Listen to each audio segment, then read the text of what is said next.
अस्सलामुअलैकुम, खुश आमदीद। नया दिन, एक खुशगवार सुबह, ताज़ा एहसास, नई तमन्नाओं और आज़म के साथ एक बार फिर हाजिर हैं आपकी खिदमत में। मैं हूँ सैयद फैसल करीम और मेरे साथ है महक असलम। अस्सलामुअलैकुम महक, कैसी हैं आप? ठीक ठाक हैं? खैरियत से हैं?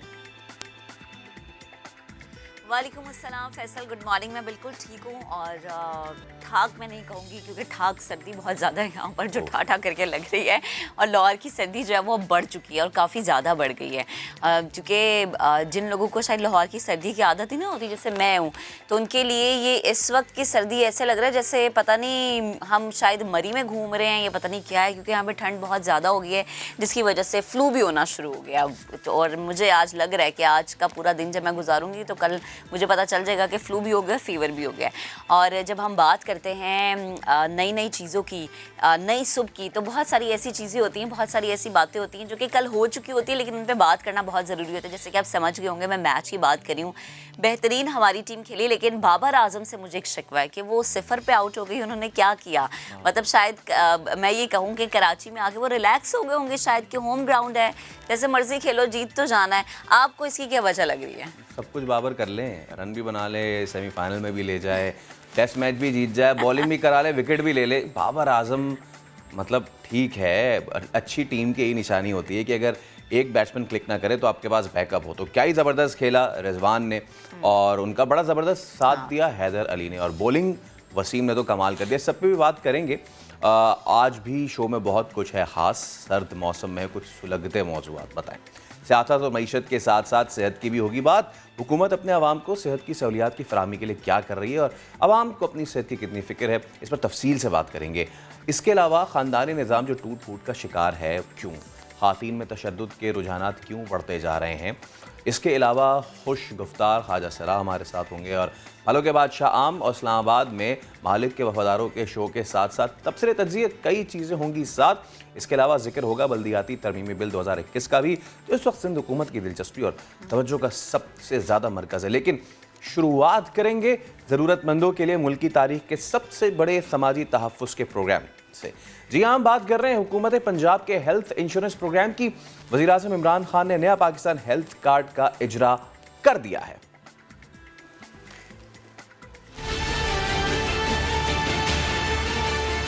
पाकिस्तान में कोई कैंसर हॉस्पिटल नहीं था। मुझे अपनी वालदा को मुल्क से बाहर ले जाना पड़ा। चौथी स्टेज पे कैंसर चली गई। मेरे घर के ऊपर अल्लाह का ये अजाब था एक किस्म का। हमारे पास तो वसाइल भी थे, फिर भी इतनी मुश्किलों से हमें गुजरना पड़ा। तो एक गरीब घराने के ऊपर क्या गुजरती है। इस मुल्क में एक ही तरीका है, हेल्थ इंश्योरेंस हो। गरीब से गरीब आदमी भी बीमारी आती है तो ये उसको खौफ ना हो कि हमारे पास पैसे नहीं इलाज करवाने के लिए।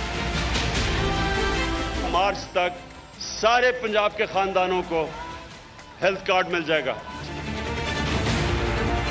440 अरब रुपया 3 सालों में खर्च करना है इन्होंने। मुल्क की तारीख में कभी नहीं सोचा किसी ने। ये सिर्फ हेल्थ इंश्योरेंस नहीं है, ये एक हेल्थ सिस्टम है। छोटे गरीब इलाकों के अंदर डॉक्टर्स नहीं जाते, वहां खाली पड़े होते हैं basic health unit. District hospitals में डॉक्टर्स नहीं। अब प्राइवेट सेक्टर आएगा, हर जगह गरीब से गरीब इलाकों के ऊपर प्राइवेट सेक्टर जाके हॉस्पिटल्स बनाएगा, क्योंकि सबके पास हेल्थ कार्ड होगा। गरीब से गरीब भी अपना जाके इलाज करवा सकेगा। इंशाअल्लाह आप देखेंगे पाकिस्तान में अस्पतालों का जाल फैल जाएगा। नया पाकिस्तान हेल्थ कार्ड पर 320 अरब रुपए खर्च किए जाएंगे। 2016 में ये मंसूबा सबसे पहले पख्तूनख्वा में शुरू किया गया था, जिसका दायरा अब पूरी आबादी तक बढ़ा दिया गया। यानी अब पंजाब, खैबर पख्तूनख्वा, गिलगित बाल्टिस्तान और आज़ाद कश्मीर के हर शहरी को सेहत के इंश्योरेंस की सहूलत दस्तयाब होगी।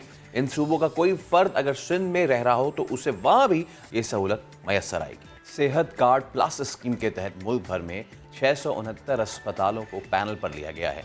एक ख़ानदान के तमाम अफराद के लिए सालाना 10 लाख रुपए रखे गए हैं।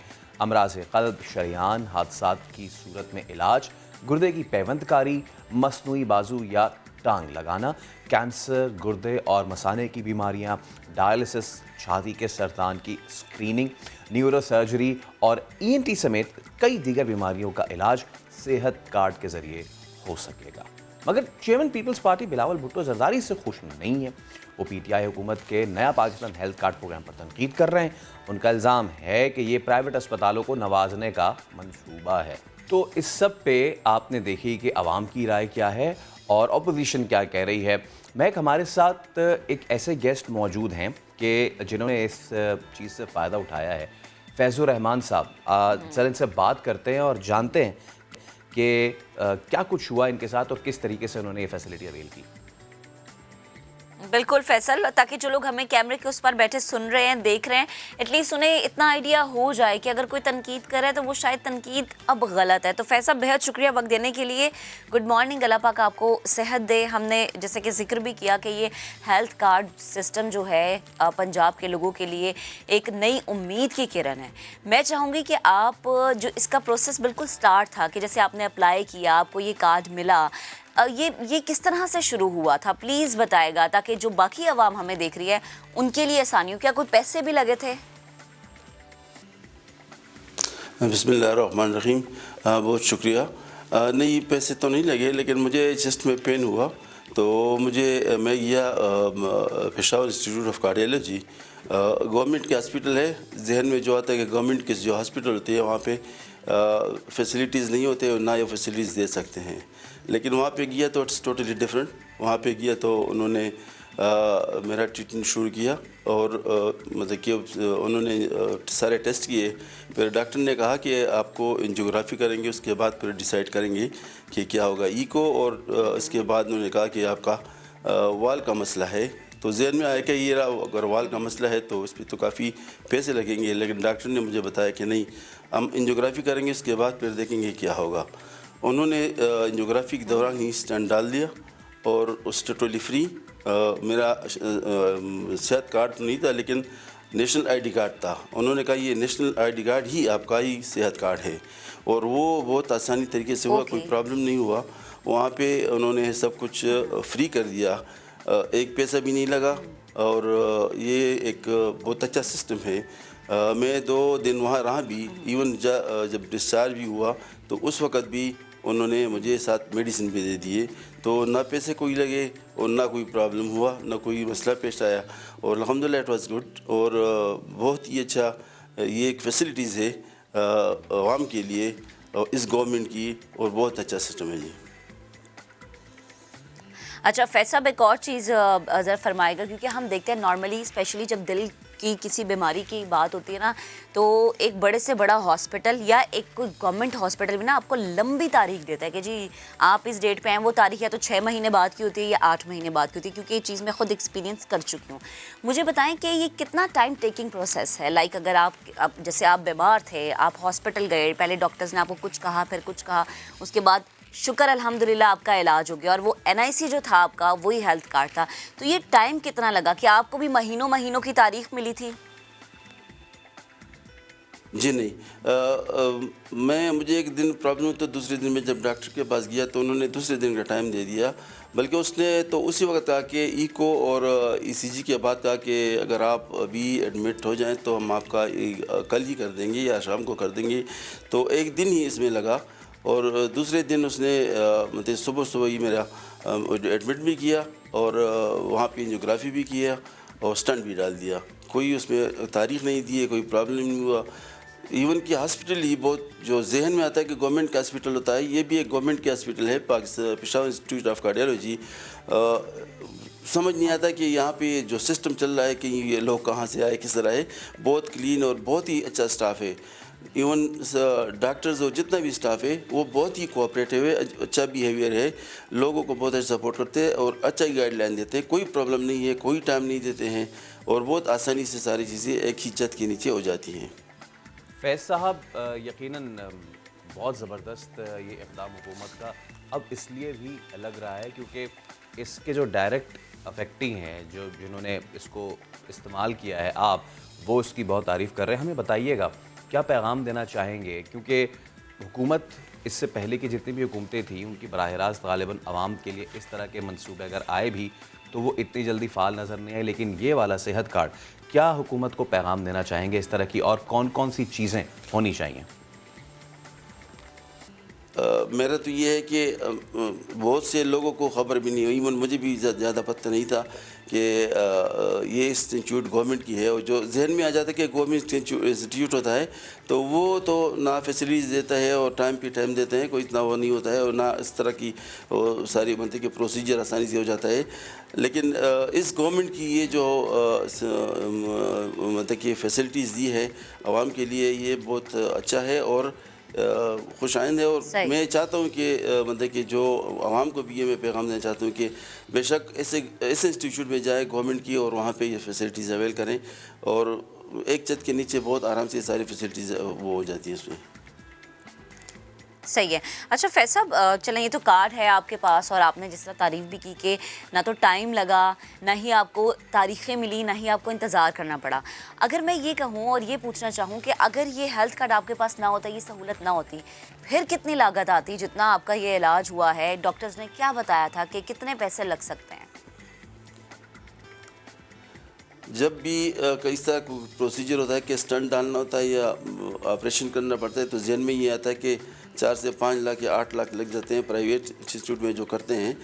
लेकिन मेरे भी जहन में था कि ये अगर ये प्रोसीजर करेंगे तो कम से कम 3-4 लाख रुपए लगेंगे, बिल्कुल लगे भी इतने, लेकिन मुझे पता भी नहीं चला। और मतलब ये है कि प्राइवेट इंस्टीट्यूट में या जो भी वो करते हैं तो बड़ा मसला होता है और बहुत मुश्किल है, पैसे भी बराबर करना बहुत मुश्किल होता है। वो कम से कम 4 से 5 लाख रुपए लग जाते हैं। इवन इसमें एक अच्छी खूबी ये भी है कि इस सेहत कार्ड में कि जितनी आप जब आपको बता देते हैं कि इसमें 10 लाख रुपए हैं, और जब फाइनल हो गया मेरा प्रोसीजर हो गया तो फिर मुझे बताया कि आपके इतने पैसे लग गए, 3 लाख 2.5 लाख रुपए आपके लग गए हैं और इतनी आपका बैलेंस है। तो ये भी है कि इस तरह की इसमें कोई फ्रॉड भी नहीं है, कोई ऐसा मसला भी नहीं है कि जिस तरह के हम खुद सुनते आ रहे थे कि यार इसमें तो बहुत मसले हैं, फ्रॉड होता है, कुछ भी नहीं है। वो इवन बता देते हैं, आपको मैसेज भी आ जाता है कि आपके इतने बैलेंस रह गया और इतना आपका हो गया, आपका इतने खर्च हो गए और इतने रह गया।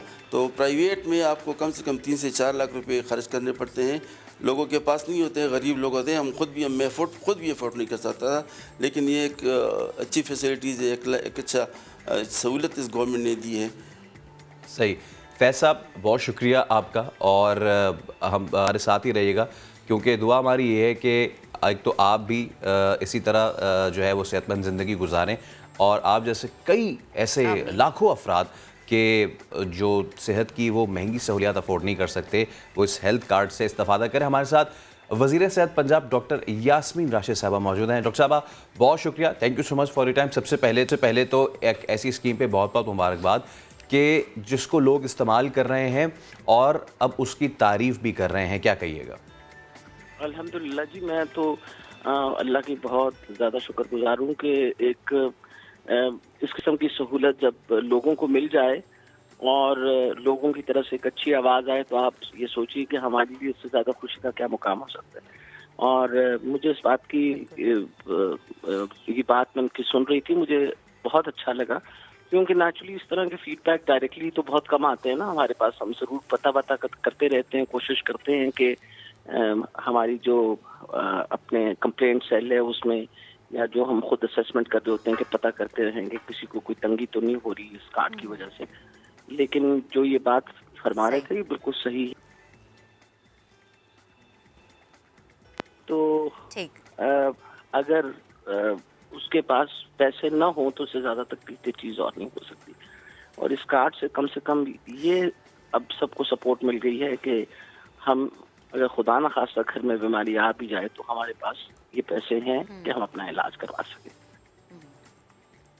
बिल्कुल डॉक्टर साहबा, बड़ा अच्छा कदम है ये, और यकीनन ये अप्रिशिएट करना चाहिए। लेकिन वही बात है कि मुखालिफिन तो तनकीद करते हैं। अच्छा, ये जब साहब हमसे गुफ्तगू कर रहे थे, इन्होंने बैलेंस का जिक्र किया। मैं पूछना चाहूँगी कि क्या कोई ख़ास कैटेगरीज रखी गई हैं कि इतनी एज ग्रुप के लिए या सीनियर सिटीजन्स के लिए इतना बैलेंस होना चाहिए, जैसे कि उन्होंने खुद जिक्र किया कि 10 लाख एक बैलेंस की यूनिफॉर्म कार्ड, इसमें तकरीबन 10 लाख रुपए रखे गए हैं वेरियस बीमारियों के लिए, प्राइमरी उसके लिए, सेकेंडरी के लिए।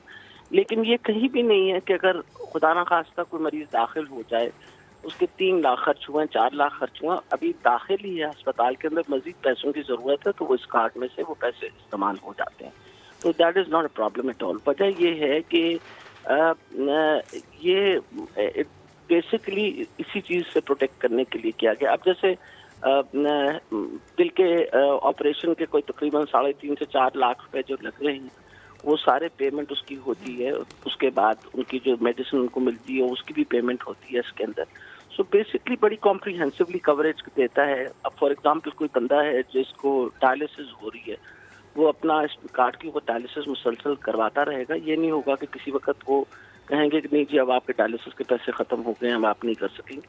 तो ये इस किस्म की बात नहीं है। कोशिश की गई है कि जो भी बीमारी हो उसका कम से कम, अगर मुकम्मल तौर पे नहीं तो इन पैसों के अंदर, यहाँ तक भी किया गया कि देयर इज ऑल्सो नेट के अगर पूरे पैसे खर्च हो गए हैं तो उसके बाद भी गवर्नमेंट कुछ हद तक यानी कोई 2 और 3 लाख रुपए तक सपोर्ट करती है मरीजों को through the insurance company. Ma'am, KPK में तो हमने कवर कर लिया इस चीज़ को, और अगर पॉपुलेशन देखें केपी की वर्सेस पंजाब की बहुत ओवरवेलमिंग पॉपुलेशन है, 11-12 करोड़, तो क्या कोई स्टिपुलेटेड टाइम आप लोगों ने ये इमेजिन किया हुआ है कि इस टाइम के अंदर आपने पूरा कवर करना है? क्या इजी होगा ये पूरी पंजाब की आबादी को कवर करना? अब तक देखिए जी 85 लाख कार्ड तो ऑलरेडी 85 लाख फैमिलीज को ऑलरेडी कार्ड मिल चुके हैं। पिछले 3 साल के अंदर आपको पता है एक मुसलसल ये मुहिम चली है, और 2019 की जनवरी से हमने ये शुरू किए थे कार्ड बांटने। तो सबसे पहले उन लोगों को दिए गए जो गुर्बत की सतह से नीचे रहते हैं, जिसमें 52 लाख कार्ड दिए थे। फिर उसके बाद 33 लाख कार्ड उन लोगों को दिए गए जो 2 डिविजन्स को मुकम्मल यानी 100% यूनिवर्सल हेल्थ इंश्योरेंस मिली, जिसमें डीजी खान डिवीजन और साहिवाल डिवीजन में। अब हमने मजीद 3 करोड़ फैमिलीज को मुकम्मल करनी है, तो कोई तकरीबन 2 करोड़ 15 लाख फैमिलीज को और कार्ड मिलेगा। ये उम्मीद है कि अगले 3 महीने के अंदर, हमारी पूरी कोशिश है कि अगले 3 महीने के अंदर सबको कार्ड और कार्ड की सहूलत मिल जाए। यानी 1 जनवरी से शुरू होके और 31 मार्च तक इंशाल्लाह ये प्रोसेस सारा मुकम्मल हो जाएगा और लोग ये इस सहूलत से मुस्तफीद होंगे पंजाब के अंदर। बहुत शुक्रिया डॉक्टर यास्मीन राज साहबा, हमारे साथ मौजूद थी और अपना बहुत वैल्यूबल जो कमेंट थी वो हमें दे रही थी। पैदा हुआ हूँ, ये दहशतगर्दों का जमात का राज रहा है इस शहर में। आप बौखलाहट का शिकार हो गए हैं, अपनी इस बौखलाहट को काबू में रखिए बिलावल साहब। जिनको आप दहशतगर्द कहते हैं, आप इन्हीं के पास चल चल कर आते हैं। बिलावल भुट्टो जरदारी साहब ये बातें ना करें जो उनको पता नहीं है। जब वो पैदा होके जवान हो गए ना, तो इन्हीं बिलावल भुट्टो के जो है वो जो वालिद साहब हैं, वो इसी 9-0 दहशतगर्दों के अड्डे पे ये 2008 में वोट लेने आए थे। हम मेजॉरिटी में हैं, तुम लोग माइनॉरिटी में हो, माइनॉरिटी में रहोगे कभी फैसले नहीं करोगे। वजीर आला साहब का कल का जो बयान है वो इंतहाई तास्सुबाना है। जिसको फाशिस्ट उनकी तकरीर समझते हैं, जिसको ताज्जुब और कौम परस्त की तकरीर समझते हैं, इस पार्टी का मसला ये है कराची को ज़हनी तौर पर सिंध का हिस्सा नहीं समझते, सिर्फ करप्शन के लिए समझते हैं। कराची को उसका सिर्फ हक दिया जाए, कराची को किसी की जरूरत नहीं है। तो कराची को उसका हक दिया जाए। कराची के हक की बात बहुत सारे लोग करते हैं, लेकिन फैसल अगेन वही बात कि हक की बात करने वाले कभी कभी हमें ये लगता है कि पीछे हट जाते हैं, और जब कभी हक मिलना शुरू हो जाता है ना, तो कराची वाले जैसे ही सुख का सांस लेते हैं, कोई नई चीज़ सामने आ जाती है और वो जो खुशी होती है वो खुशी दरमियान में ही रह जाती है। और फैसल, जब हम बात करेंगे कराची की तो यकीन करें दुख सा महसूस होता है कि पाकिस्तान का मुआशरी हब है, ये वो शहर है जहाँ पर मुल्क भर से लोग आते हैं और ये पूरे मुल्क को पालता है, लेकिन इसके अपने हुकूक, यहाँ के लोगों के बुनियादी वसाइल उनको मिलते ही नहीं है, जो कि एक बहुत बड़ी नाइंसाफ़ी है। और नाइंसाफ़ी दर नाइंसाफ़ी फिर ये है कि वो पार्टी के जिसके नाम के आगाज़ में पीपल्स है, वो ही अवाम जो ग्रास रूट लेवल पर हैं उसकी नुमाइंदगी करने वाले बिल के हवाले से क्या कर रही है, अब ये भी हम आपको बताते हैं। सिंध हुकूमत ने कराची की बल्दियाती हुकूमत के साथ कर दिया एक और हाथ। बल्दियाती कवानीन के साथ साथ सॉलिड वेस्ट मैनेजमेंट बोर्ड के कानून में तब्दीली करके इसका कंट्रोल भी अपने हाथ में ले लिया है। यानी मेयर कराची जो हैं वो सॉलिड वेस्ट मैनेजमेंट बोर्ड के सिर्फ नुमाइशी, डिविजनल, चेयरमैन होंगे, क्योंकि सारे फैसले स्टीयरिंग कमेटी करेगी और स्टीयरिंग कमेटी के सरबरा सूबाई वज़ीर बल्दियात होंगे। स्टीयरिंग कमेटी ही बोर्ड के फैसलों की तौसीक, बजट की मंजूरी और कारकर्दगी की पड़ताल करेगी। तरक्याती स्कीमों की सिफारिशात भी यही स्टीयरिंग कमेटी करेगी। सिर्फ यही नहीं, सॉलिड वेस्ट मैनेजमेंट बोर्ड के एमडी का तकर्रुर भी वज़ीर आला सिंध खुद करेंगे और निजी शोबे के किसी भी फ़र्द को एमडी मुकर्रर कर सकेंगे। इसमें काबीना का भी कोई इख्तियार नहीं होगा। ये तरमीमी कानून में ये वजाहत नहीं की गई है कि सॉलिड वेस्ट मैनेजमेंट बोर्ड के चेयरमैन की हैसियत से मेयर करे तो क्या करे, यानी अब कराची का कचरा भी सिंध हुकूमत के पास होगा और क्यों ना हो, सालाना खरबों का मामला है भैया। तो 11 दिसंबर को सिंध असम्बली ने अपोजिशन के एहतजाज के शोर में सिर्फ बल्दियाती कवानीन में ही तरमीम नहीं की थी, बल्कि इसके साथ साथ Sindh solid waste management board तरमीमी बिल भी मंजूर कर लिया था। तो ऐसे में अब क्या मामलात रहेंगे और किस तरीके से अपोजिशन जो है वो इस पे फैसला करेगी, ये अभी देखना बाकी है, क्योंकि आवाज़ें हर तरफ से आ रही है, खा वो MQM हो, पाकिस्तान हो, खा वो PSP हो, खा वो जमात इस्लामी हो, PTI हो, सब के सब इसको अपोज तो कर रहे हैं। हमारे साथ मौजूद हैं MQM पाकिस्तान के डॉक्टर फ़ारूक सत्तार साहब। फ़ारूक भाई अस्सलाम वालेकुम। सबसे पहले तो बहुत शुक्रिया वक्त के लिए। अब मेयर के इख्तियारात 2013 के कानून भी नहीं है, आज भी नहीं है, इतना शोर शराबा फिर क्यों है? 2013 का कानून तो वैसे भी काला कानून था, इसमें कोई शक नहीं है, और उसने जो बल्दियाती निज़ाम का तस्वर है उसी को तोड़ मड़ोड़ कर रख दिया था और उसके वजूद को ख़त्म ही कर दिया था। सारे म्यूनिसिपल सर्विस के इख्तियारात ले लिए थे और ये आर्टिकल 140A की भी सरीहन नफ़ी थी। तो मैं समझता हूँ कि वो तो पहले ही काम कर दिया गया था, लेकिन अब ये इन्होंने जो किया, ये नया तरमीमी बिल आया 2013, ये मज़ीद इसने इस कानून को काला कर दिया, जिसके तहत जो माशरती या समाजी शोबे, सेहत और तालीम, अब्बासी शहीद अस्पताल है, उसमें कराची मेडिकल डेंटल कॉलेज है, सुबराज मैटरनिटी हॉस्पिटल और तमाम इब्राहिम अली भाई KMC स्कूल जो कहते हैं, वो सारे के सारे सूबाई तहवील में दे दिए गए।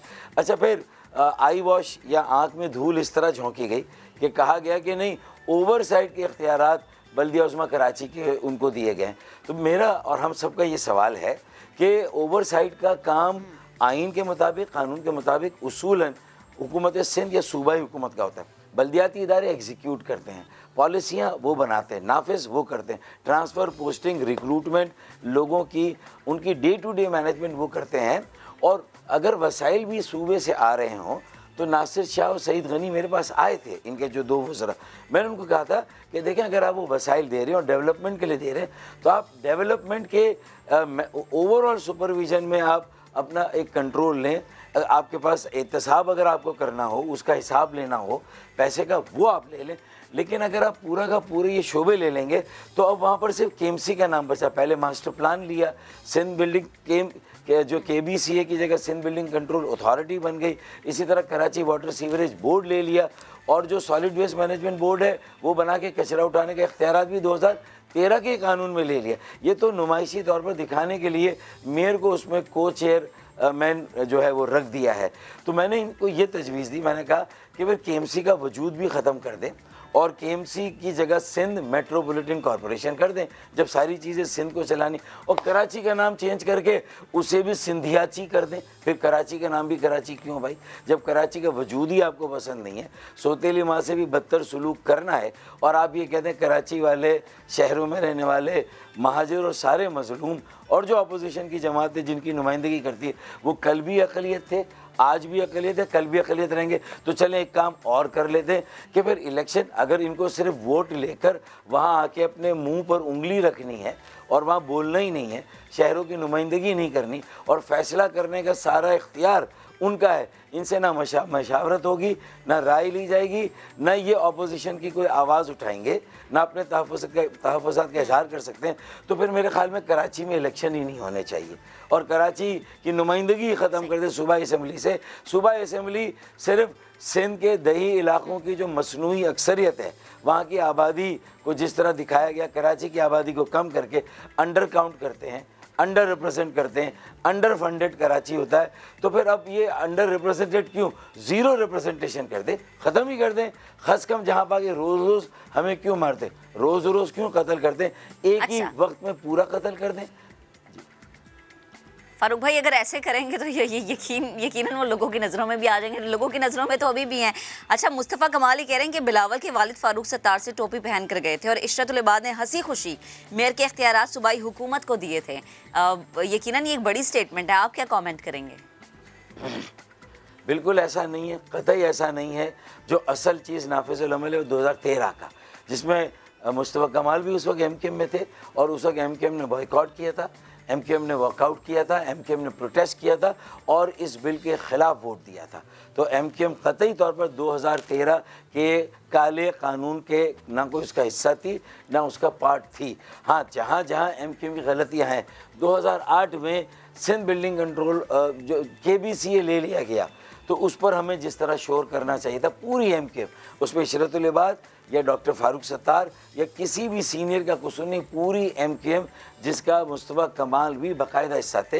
ये उस वक्त की किस्सा कहानी है जब KBCA SBCA बना था या KBCA ले लिया गया और वाटर बोर्ड ले लिया गया था।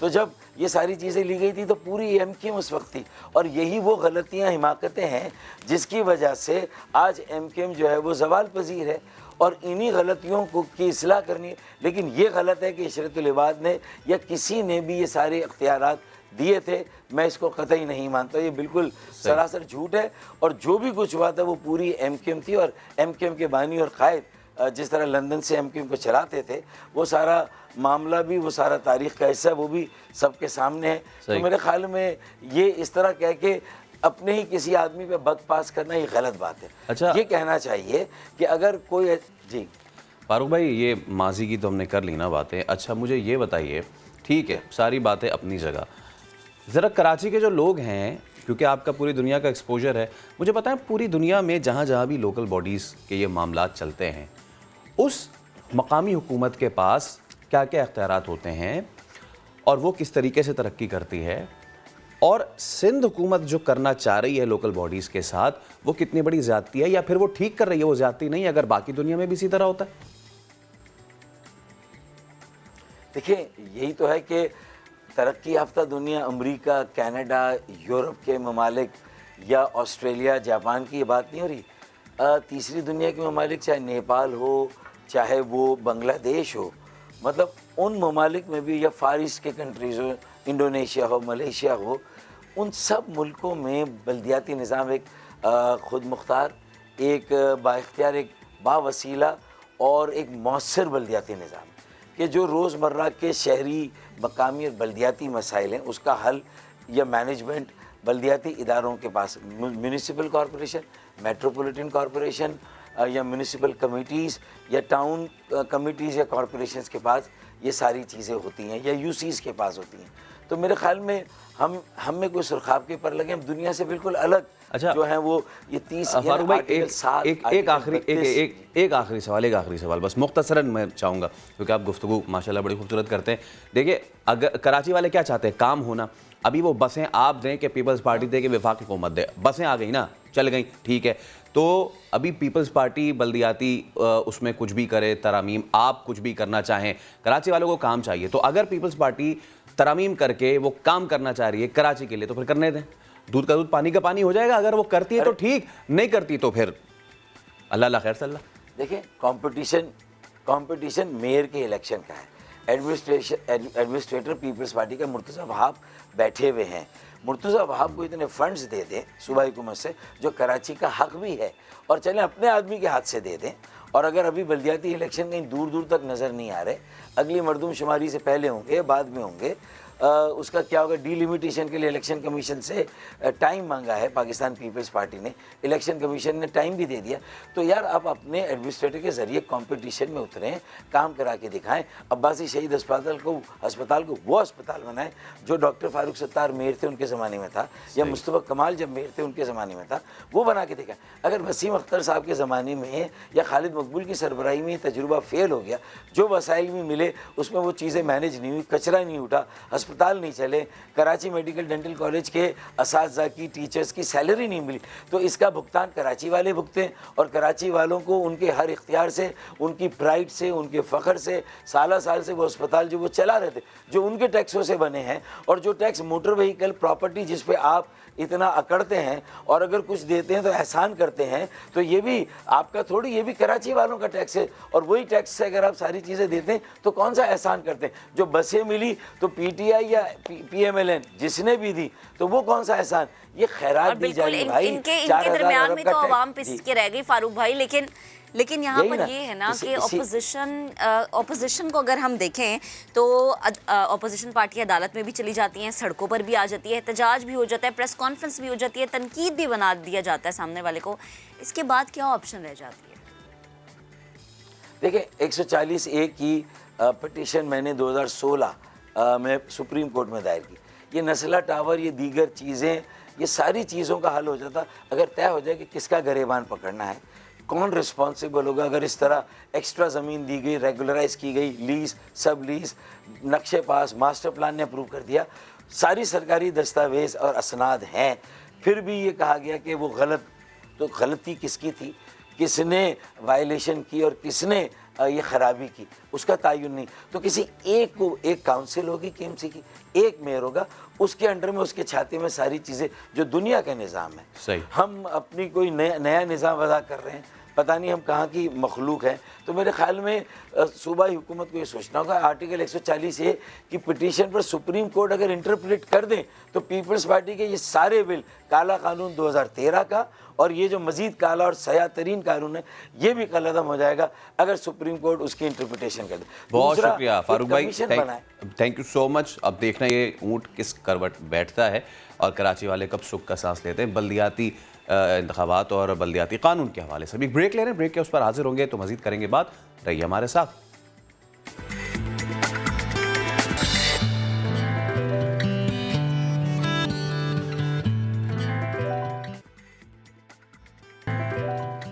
Welcome back.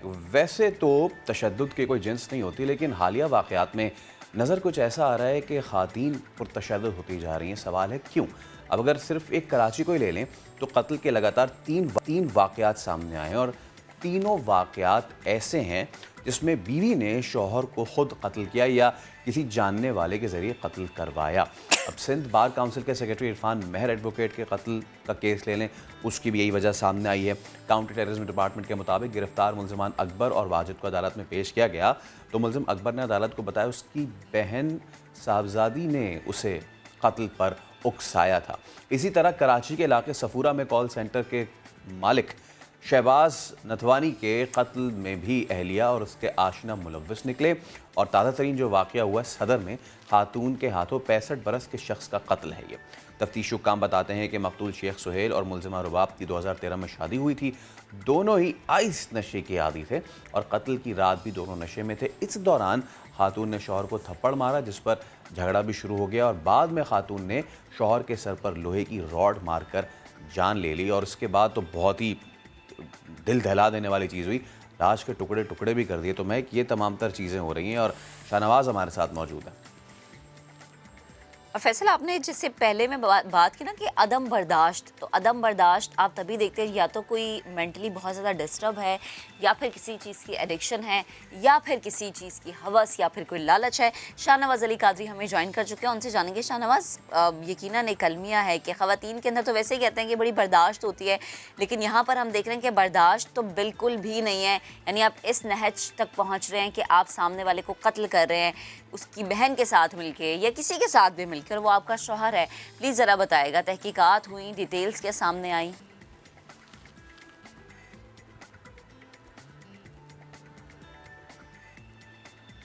ठीक है, शाहनवाज से रब्ता बहाल करने की कोशिश करेंगे। और ये एक जो अलमिया जन्म ले रहा है हमारे मुआशरे में कि हम देख रहे हैं कि ख़वातीन में तशद्दुद के रुझानात बढ़ते जा रहे हैं। कराची की बात करें जहाँ पर 3 कत्ल हुए और तीनों में बीवी ज़िम्मेदार है। एडवोकेट इरफान को बीवी ने भाई से कत्ल करवाया। वही बात है कि या तो ख़ुद जो है हथियार उठा लिया जाता है या फिर किसी को ये ज़िम्मेदारी सौंप दी जाती है। लेकिन सवाल ये है कि आखिर ख़वातीन इतनी पुरतशद्दुद हो क्यों गई है? एक बॉर्डर लाइन जो है उसको क्रॉस क्यों किया जा रहा है? शाहनवाज हमारे साथ मौजूद है। शाहनवाज, बताइएगा।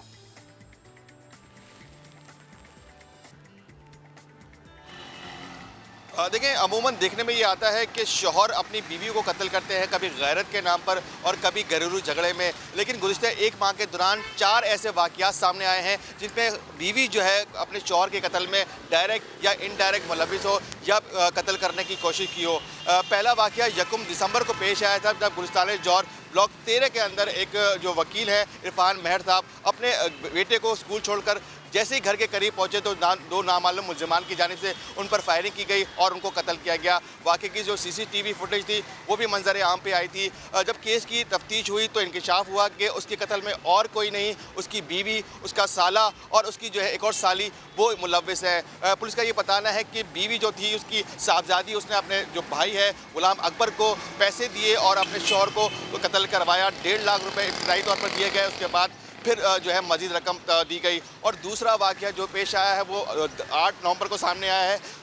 7 जून को एक कत्ल हुआ था सफूरा के करीब, जब एक जो है IT एक्सपर्ट हैं शहबाज नतवानी साहब, वो अपनी बीवी के हमरा, बच्ची के हमरा एक सफूरा के मकाम पर पहुंचे जहां पर एक नामालूम शख्स है उन पर फायरिंग की और वाक़े को इब्तदाई तौर पर उसकी बीवी की जानिब से डकैती मज़ामत बताया जा रहा था। ताहम जो है जब केस की तफ्तीश CTD को मुंतकिल हुई तो 8 दिसंबर को ये इंकशाफ हुआ कि इस कत्ल में भी उसकी बीवी ही मुलविस निकली है और उसने अपने दोस्त जो है जमशेद की मदद से मिलकर कत्ल किया और पैसों की लालच में ये सारा वाक़या पेश आया है। और एक जो तीसरा वाक़या है वो भी 10 दिसंबर को पेश आया है और ये खासा अफसोसनाक और खासा हैरतनाक वाक़या था, क्योंकि एक शौहर को उसकी बीवी ने कत्ल किया और उसके टुकड़े कर कर घर में ठीक। शाहनवाज अपडेट कर रहे थे, आप हमें बता रहे थे, और अदम बर्दाश्त या फिर वही बात है कि किसी के साथ मिल के आप इतना घिनौना कदम उठाएं बजाय इसके कि आप अदालत जाएंगे, आप कानूनी तरीके से अपनाएं। फैसल, हम देख रहे हैं कि अब ख़वातीन कानून हाथों में लेनी है, जो कि आगे आने वाले वक्तों में शायद बहुत ज़्यादा अलार्मिंग हो सकता है।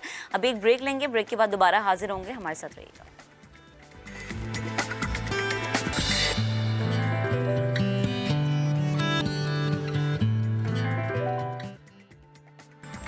Welcome back.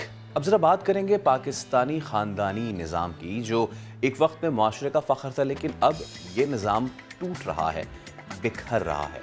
बढ़ती हुई माशरती बेराह रवी ने इस ख़ानदानी निज़ाम को तबाही के दहाने पर पहुँचा दिया है। शायद यही वजह है तलाक की शरह खौफनाक हद तक बढ़ गई है। रवां साल सिर्फ लाहौर में 1 लाख ख़ातीन ने खुला के लिए अदालतों से रुजू किया है। 10,000 से ज़ायद जोड़े टूट चुके हैं। लाहौर से अरशद अली की सबसे पहले रिपोर्ट देखते हैं, फिर इस पर मज़ीद बात करेंगे।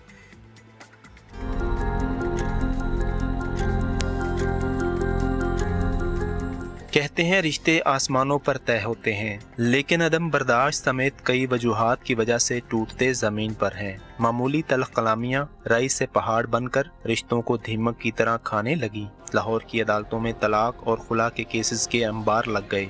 रवां साल लाहौर की फैमिली कोर्ट से 1 लाख से ज़ायद ख़वातीन ने खुला की डिग्रियों के लिए रजू किया, जिनमें से 10,200 ख़वातीन शोहरों से अलहदा हो गई। इस वक्त अदालतों में 60,000 के करीब खुला के केसेस ज़ेरे समात हैं, जबकि खुला के केसेस में रोज बरोज इजाफा हो रहा है। ख़वातीन का कहना है कि अदम बर्दाश्त रिश्तों को ख़त्म कर रही है। हमारी जो न्यू जनरेशन है उसमें बर्दाश्त खत्म हो चुका है। लड़का चाहता है कि लड़की उसके हुक्म की गुलाम बन जाए, जैसा वो कि वो वैसे ही करती रहे, और लड़की चाहती है शोहर उसका गुलाम बन जाए। हर सूरत में उसे बस प्रेशराइज कर करके प्रेशर कुकर बना देते हैं। इसलिए वो कहते हैं कि बजाय इसके कि यहाँ पे रह के मेरा इतना बुरा हाल हो, बेहतर है मैं सेपरेट ही हो। कानूनी माहिरीन का कहना है कि प्यार, इश्क, मोहब्बत के नाम पर बनने वाले रिश्ते खुला की दहलीज पर टूट रहे हैं। शादी से पहले जिस तरह एक रिलेशन होता है, बाहर मिलना, उनके साथ आउटिंग करना, लेकिन जैसे ही शादी होती है उसके बाद जैसे सबसे पहले सब इशू जो बनता है वो खर्चे का बनता है। एक मोहतात अंदाजे के मुताबिक लाहौर की फैमिली कोर्ट में रोजाना 150 से ज़ायद खुला की दरख्वास्तें दायर हो रही हैं। कानूनी माहिरीन का कहना है कि अगर फ्रीकैन सब्र और तहम्मुल का मुजाहरा करें तो बहुत से घर टूटने से बच सकते हैं। कैमरामैन खावर महमूद के साथ अरशद अली, समा, लाहौर।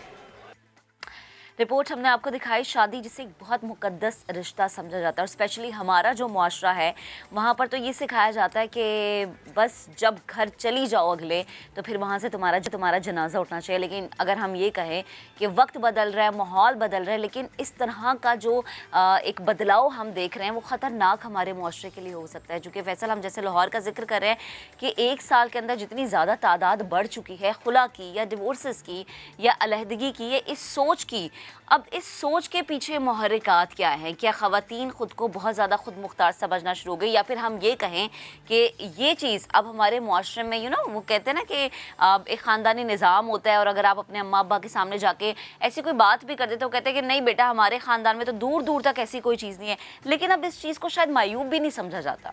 अच्छा महक, ये तो हमने सिर्फ लाहौर का तस्करा किया, सोचे अगर पूरे पाकिस्तान से डेटा मंगवाया जाए तो बहुत ही स्टैगरिंग और बहुत ही हाई इसका रेट होगा। अब इसकी वजूहात जो भी हों, प्रॉब्लम ये है कि जो माशरे में जो पेशेंस है वो ख़त्म होता जा रहा है, और दूसरे की ना सुनना और अपने आप को ही हाकिम मानना, दूसरे को महकूम मानना, कई ऐसे केसेस में जहां मर्द हजरात हावी हो जाते हैं, कई ऐसे केसेस में जहां ख़ातीन हावी हो जाती हैं, ये भूल जाते हैं। आपने जैसे एक बहुत पुराना मक़ूला शेयर किया, मैं भी एक बहुत पुराना मक़ूला शेयर करूँगा कि मियाँ बीवी गाड़ी के दो पहिए हैं और इन पहियों को बैलेंस होकर चलना होता है। कभी किसी का गुस्सा ऊपर हो तो दूसरा अपने आप को काम कर ले, और दूसरी बार अगर दूसरे का गुस्सा ज़्यादा हो तो पहला वाला उस पहली वाले वाक़े को याद करके अपनी अना को कुर्बान कर दे कि उसने भी तो सेक्रीफाइस किया था। तो ये सारी चीज़ें हैं ग़ालिबन, मेरे ख्याल से अब इस पर हम गेस्ट से बात करते हैं। महक, बिल्कुल, हमारे साथ मौजूद है साबिक chief justice Lahore high court justice Anwarul Hasan sir. बेहद शुक्रिया वक्त देने के लिए, गुफ्तगू करने के लिए। Good morning sir. जब हम बात करते हैं एक रिश्ते की, तो मियाँ बीवी का रिश्ता तो सबसे ज़्यादा मुक़द्दस रिश्ता है। ये वो रिश्ता है जिसके बारे में हम बचपन से सुनते आए हैं, पढ़ते आए हैं, माँ बाप सिखाते आए हैं कि मियाँ बीवी एक दूसरे का लिबास है, गाड़ी के दो पहिए हैं। जब बर्दाश्त की बात आती है तो आज हमारे मुआशरे में इतनी अदम बर्दाश्त क्यों है? मैं एक सादा सवाल ये करना चाहूँगी एक आम इंसान का, हम क्या समझेंगे जो इतनी तादाद बढ़ गई है? यकीनन आपका एक्सपीरियंस रहा होगा, मेन रीज़न्स क्या आते हैं? अदम बर्दाश्त, मार कुटाई, शोहर का हाथ उठाना, क्या लगता है आपको? जी बहुत शुक्रिया आपका, इतने सेंसिटिव सब्जेक्ट पे आपके चैनल की इस एफर्ट को पहले तो मैं अप्रिशिएट करता हूँ। बहुत ज़बरदस्त बात है। सबसे बड़ा इस वक्त सुलगता हुआ सोशल इशू है जिस पे हम बात कर रहे हैं। बेटा, जो मेरी अपनी पूरी ज़िंदगी गुजरी है, 42 ईयर्स तो मैंने कोर्ट्स में गुजारे हैं मुख्तलिफ़ हैसियतों में, और उसके बाद से अब मैंने एक सिस्टम शुरू किया हुआ है, उसको आस्क के नाम से मैं करता हूँ। मैं एक सोशल कोर्ट है जो बिल्कुल फ्री में काम करती है लाहौर में, जिसमें हर हफ्ते में 50 कपल्स को मैं बुलाता हूँ और उनके साथ बैठ के कोशिश करता हूँ उनकी सुलह हो जाए। तो ये जो सारा मेरा एक्सपीरियंस है, इसके नतीजे में जो बात सबसे पहले मेरे सामने आई वो ये है कि हम सब लोगों को जो इस सारे मौजू पे दुख होता है, तकलीफ़ होती है, इसकी जो मेन रीज़न है वो हमारी अना है। मैंने देखा है कपल्स को बेशुमार वजूहात हैं, बहुत सी वजह हैं। मैं अभी आपके साथ वो सारी शेयर कर सकता हूँ जो मेरी अपनी रिसर्च के मुताबिक वजूहात हैं, लेकिन नंबर 1 वजह जो है वो ईगो है। अगर हम लोग अपनी ईगो को मैनेज करना सीख लें, अपनी ईगो के साथ उसको हैंडल करना सीख लें, तो शायद हम बहुत सी चीज़ों को अवॉइड कर सकते हैं अपने घरों में। एक बात जो मैं आपके साथ शेयर करना चाहूँगा आपके कैमरे की वसातत से, कि हम सब लोगों का जो एक्सपीरियंस है अपनी बीवी के अलावा या अपने खावंद के अलावा, वो सब लोगों के साथ उनके ड्राइंग रूम का एक्सपीरियंस है। बेटा, जो घरों के ड्राइंग रूम होते हैं वो घर की अक्कासी नहीं करते। हम लोग सिर्फ एक औरत को जानते हैं बतौर बीवी, वो हमारी माँ होती है, और हर बेटी एक आदमी को जानती है बतौर हस्बैंड, वो उसका बाप होता है। बाकी जितने लोगों से हम मिलते हैं वो मसनूई तरीके से मिलते हैं।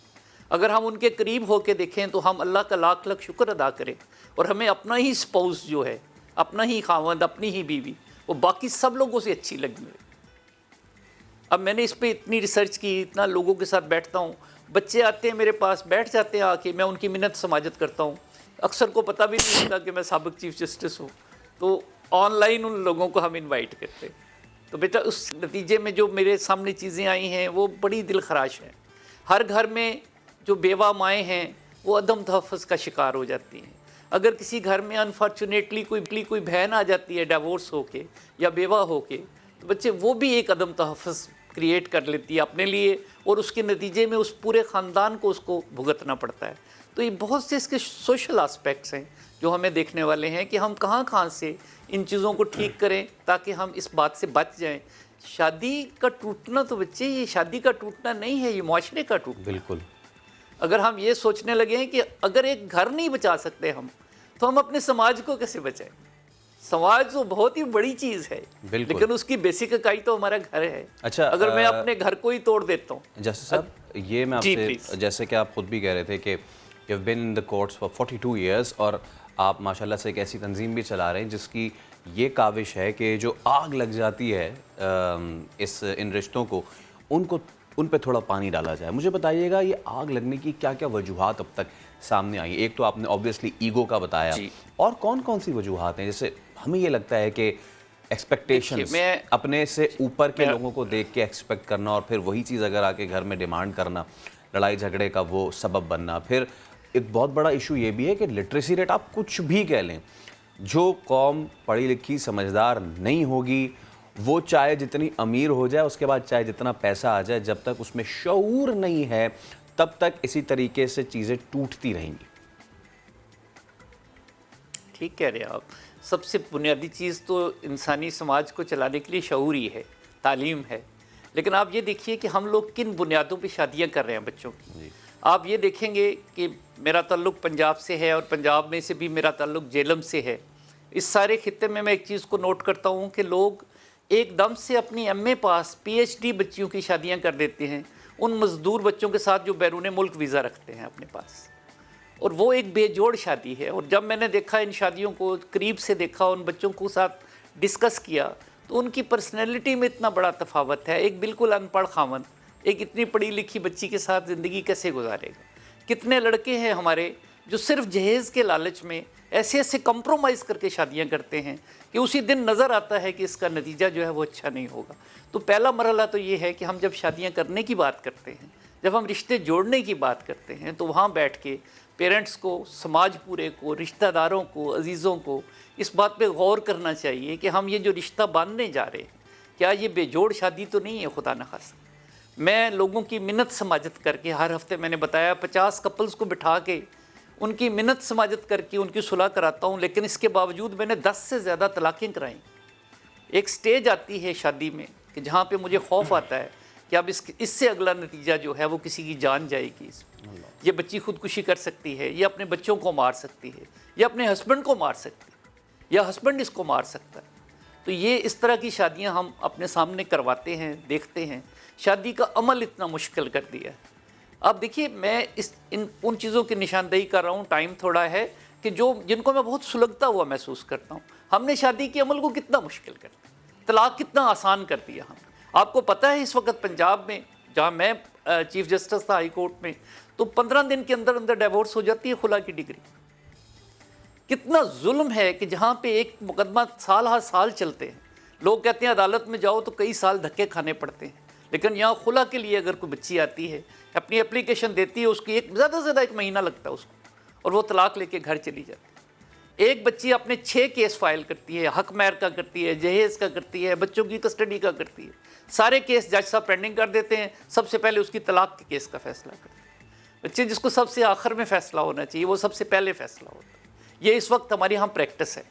और उससे अगली बात, जो बच्ची या बच्चा मेरा जो कोर्ट में जाते हैं, सबसे बड़ा अलमिया ये है कि वहाँ बैठे हुए जो बाज़ हमारे मुंशी साहबान हैं और वहाँ जो ना तजुर्बाकार वकला हैं, वो ऐसी प्लीडिंग्स बनाते हैं, ऐसे दावे दायर करते हैं कि उसको पढ़ के फिर उसके बाद कोई गुंजाइश बाकी नहीं रहती। मैं आपको एक प्रैक्टिकल मिसाल दे रहा हूँ अपने लाहौर हाई कोर्ट की, अपनी अदालत के एक केस की, कि सेक्रेटेरिएट में मुलाजिम मियाँ बीवी दोनों मेरे पास आए। बच्चे की कस्टडी का मामला था, तो मेरी ख्वाहिश थी कि इनकी सुलह हो जाए। दोनों पढ़े लिखे हैं और बच्चा रुल रहा था बेचारा और रो रहा था। वो कभी उधर देखता था बाप की तरफ, कभी माँ की तरफ। तो जब मैंने उनसे सुलह कराने की बात की तो हस्बैंड बोल पड़ा, उसने कहा सर मैं सुलह तो कर लूँ इनके साथ, मैं बच्चा भी इसको दे दूँ, लेकिन आप देखिए इसने मेरे ऊपर इल्ज़ाम क्या लगाए। उसमें पहला इल्ज़ाम ये था कि ये जो मेरा खामद है ये हीरोइन पीता है, इसके गंदी गंदी औरतों से नाजायज़ तल्लुकात है। बेटा ये बातें लिख के हम अदालतों में ले जाते हैं और उन लोगों को पता भी नहीं है जिनका केस हमने फाइल किया। और उसके जवाब में उस खातून के ऊपर जो उस वकील ने इल्ज़ाम लगाए हुए थे वो इससे भी बुरे, गंदे और घिनौने थे। और जब मैंने दोनों से पूछा कोर्ट में, उन्होंने कहा जी हमने तो कभी सोच भी नहीं सकते। उस बच्ची ने कहा जी मेरी जवान बेटी है, मैं उसके बाप पे इस तरह का इल्ज़ाम लगाऊंगी। ठीक है, हमारा इख्तलाफ है, हम दोनों पढ़े लिखे लोग हैं, लेकिन ये तो मैं सोच भी नहीं सकती कि मैं अपने हस्बैंड के बारे में कहूँ ये हीरोइन पीता है। ये नशा करता है, इसकी औरतों से नाजायज़ तल्लुकात है। मैं तो कभी नहीं मैंने ये बात लिखवाई। तो वकील साहब से पूछा तो उन्होंने कहा जज साहब ये तो फिर रवायती किस्म की हमारी ग्राउंड्स हैं, ये तो हम लिख देते हैं। लेकिन ये लिख देना, उसके नीचे बयान अल्फी पे दस्तखत करवाना लोगों से, बेटा ये बहुत बड़े प्रॉब्लम है, सोशल इशू है। आप लोगों के एग्जैक्टली आप बिल्कुल दुरुस्त निशानदही कर रहे हैं और इस चीज़ से मैं 100% एग्री करूंगी सर। लेकिन एक चीज़ है, प्लीज़ इस पे भी कमेंट कीजिएगा। जब हम बात करते हैं ना अपनी मॉरल वैल्यूज़ की, तो शायद इसमें हमारे पेरेंट्स का वो किरदार जो कि हमारे लिए बेहतर होना चाहिए, लाइक हमारा ब्रॉटअप, हमारी ग्रूमिंग, वो भी बहुत ज़्यादा मैटर करता है। क्योंकि अगर एक बेटी या एक बेटा अदालत जा रहे तो यकीनन उनके घर में बड़े तो हैं जो उन्हें बिठा सकते हैं, आपस में रुजू करवा सकते हैं। जैसे आपके काम को मैं अप्रिशिएट करूँगी कि आप एक बड़ा बन के पहले बच्चों को बिठा रहे हैं, फिर पूछ रहे हैं, फिर इस चीज़ को सॉर्ट आउट करने की कोशिश कर रहे हैं। तो यकीनन पेरेंट्स का किरदार भी बहुत ज़्यादा ज़रूरी है, वो चाहे लड़के के माँ बाप हों या लड़की के माँ बाप हों। मैं अब खुद चूँकि पेरेंट हूँ, मेरी बच्चे हैं, बच्चे शादीशुदा हैं। मेरा बेटा, कोई पेरेंट्स जो हैं उन तक को नहीं पता चलता कि उनके बच्चों के दरमियान क्या चल रहा है। ये अदम एतमाद जो ख़ानदान को तोड़ता है, ये हर लेवल पे तोड़ता है। मेरे पास एक प्रोफेसर साहब को मैंने कोर्ट में कॉल किया कि आपके बच्चों के दरमियान तनाज़ा बड़ी शिद्दत अख्तियार कर गया। वो प्रोफेसर थे, सियालकोट से तशरीफ़ लाए कोर्ट में। जब वो आए तो वो आके रो पड़े। उन्होंने कहा जी हम एक मोहल्ले में रहते हैं, ये बच्चे मेरे सेपरेट रहते हैं, मुझे ये पता ही नहीं है कि इनका मामला अदालत तक आ गया, मेरे सामने एक्टिंग करते। बेटा हम अपने पेरेंट्स को, अपने बुज़ुर्गों को डालते ही नहीं हैं। हमारे पास इस तरह की फोरम ही कोई नहीं है, हमारे पास सिर्फ अदालत रह गई है। जिस औरत को ये मसला होता है बेचारी को कि उसकी शादी नहीं चल सकती या नहीं चल रही, तो उसको ये मशवरा देने वाले लोग होते हैं, चल तुम्हें अदालत में ले चलते हैं, तुम्हें वहाँ जाके रिलीफ मिल जाएगा। बेटा नहीं मिलता रिलीफ। एक औरत अगर तलाक का मुकदमा जीत के निकलती है, वो हार के निकलती है। ये आपने मैंने इस पे बड़ी बहुत आम बात की। अगर कोई तलाक का मुकदमा जीत के निकले तो वो फिर जीत के नहीं हार के निकलता है। और ये दो लोगों को सोचने की ज़रूरत है कि उन्होंने अपनी दुनिया को इतना ज़्यादा एलियनेट कर दिया है जिस पे वो किसी और को इन्वॉल्व नहीं होने देते और किसी से सलाह मशवरा नहीं करते, क्योंकि दो दिमाग हैं, वो उतना ही लिमिटेड कैपेसिटी में सोच सकते हैं। इस्लाम भी हमें कहता है कि क्या ही अच्छा हो कि अगर चपकलिश हो तो फिर पहले ख़ुद सॉल्व करने की कोशिश करें, नहीं होता ब्रेक ले लें, अपने बड़ों को बिठाएं, उनसे बात कर लें, टाइम लें और इसको हल करने की कोशिश करें। जैसा बहुत शुक्रिया आपका, थैंक यू सो मच। आप इस काम कर रहे हैं और उम्मीद करते हैं कि ये जो आग लगती है रिश्तों में, इसको किसी तौर ठंडा किया जा सके। अभी आपको पता है शायद खाकान अब्बासी मीडिया से गुफ्तगू कर रहे हैं, आपको लिए चलते हैं। इनका काम सिर्फ प्रेस कॉन्फ्रेंस से करना है। तो ये बता दें तनख्वाह कितनी लेते हैं, इनके अखराजात क्या हैं। जिनका काम सिर्फ गाली निकालना है, मेरी इन तमाम से गुजारिश है कि 18 इकट्ठे होकर प्रेस कॉन्फ्रेंस करें और पाकिस्तान के अवाम को बताएं कि 3.5 साल में एक काम उन्होंने कौन सा शुरू किया हो। मुकम्मल करना तो दूर की बात है, शुरू किया हो अवाम की फलाह व बहबूद का। तो बाकी पुलिस मुकाबले हुए हैं, अदालतें आपके पास हैं, रिकॉर्ड आपके पास है, सो बिस्मिल्लाह।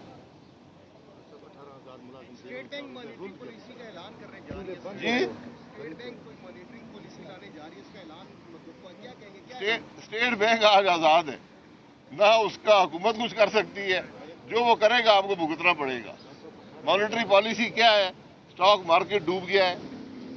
आज मुल्क में 3.5 साल के बाद स्टॉक मार्केट उसी जगह पर है जहां पर 31 मई 2018 को था, और डॉलर जो है वो 75% बढ़ चुका है। यानी आपकी कैपिटलाइजेशन जो है स्टॉक मार्केट पे वो आज आधी रह गई है। ये हालत है आज मुल्क की कि सरमायाकारी जिन लोगों ने की थी उनकी सरमायाकारी आधी हो गई, उनकी रकम डूब गई है।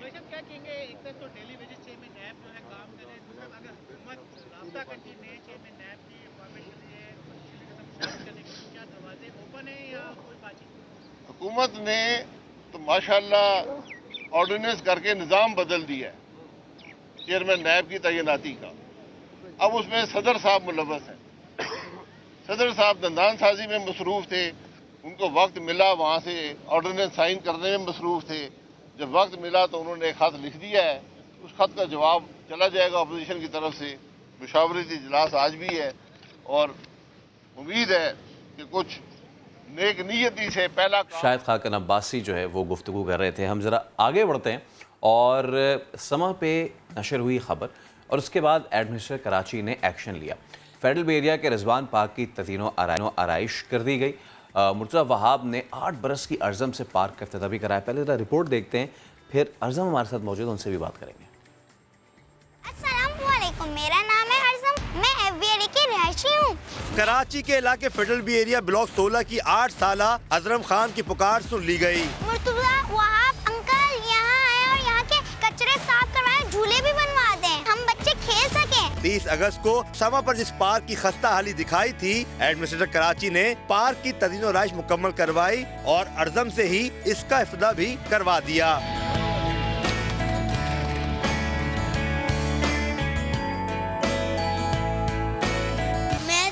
करती हूँ समा टीवी को कि उसने मेरी बात आगे तक पहुँचाई और अब ये पार्क बन चुका है और यहाँ हमारा प्ले एरिया भी है जहाँ हम प्ले कर सकते हैं और थैंक यू समा टीवी। एडमिनिस्ट्रेटर कराची मुर्तज़ा वहाब सिद्दीकी का कहना था, इन्होंने अपना वादा पूरा कर दिया, अब बच्चे और शहरी इस पार्क में सैर व तफरीह कर सकते हैं। जहाँ डीएमसी सेंट्रल की इंतजामिया मुबारकबाद की मुस्तहिक है, असल मुस्तहिक ये बच्ची है जिसने अपने हक की बात की, सच की बात की और मैं इसका शुक्रगुजार हूँ कि इसने मुझे भी मौका दिया कि मैं एक अच्छे काम में का हिस्सा बन सकूँ।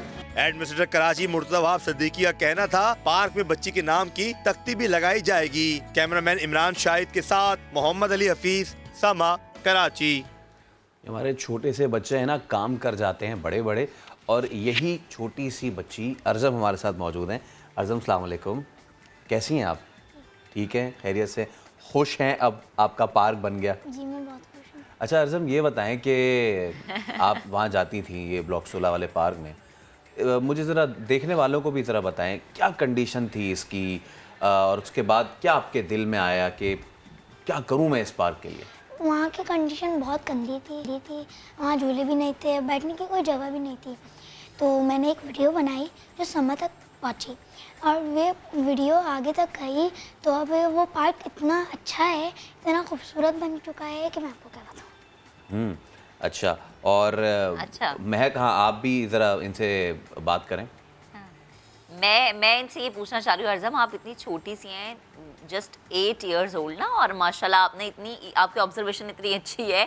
मुझे ये बताएं कि अब वो पार्क आपकी मर्ज़ी के मुताबिक है, चूँकि आपने थैंक यू भी किया और फिर इसका इफ्तिताह भी आपसे करवाया गया, या मज़ीद कुछ चेंजिंग्स आप चाह रही हैं, या अब आपने टारगेट सेट कर लिया कि जो इर्द गिर्द के और पार्क्स हैं ना उन पर भी नज़र रखनी है? जी मैं यही चाहती हूँ कि ये जो यहाँ के नहीं, सिर्फ रिजवान पार्क नहीं, सारे पार्क बने कि हम बच्चे हर जगह खेल सकें और यहाँ की जो क्लीननेस भी रहे और क्लीन भी रहे।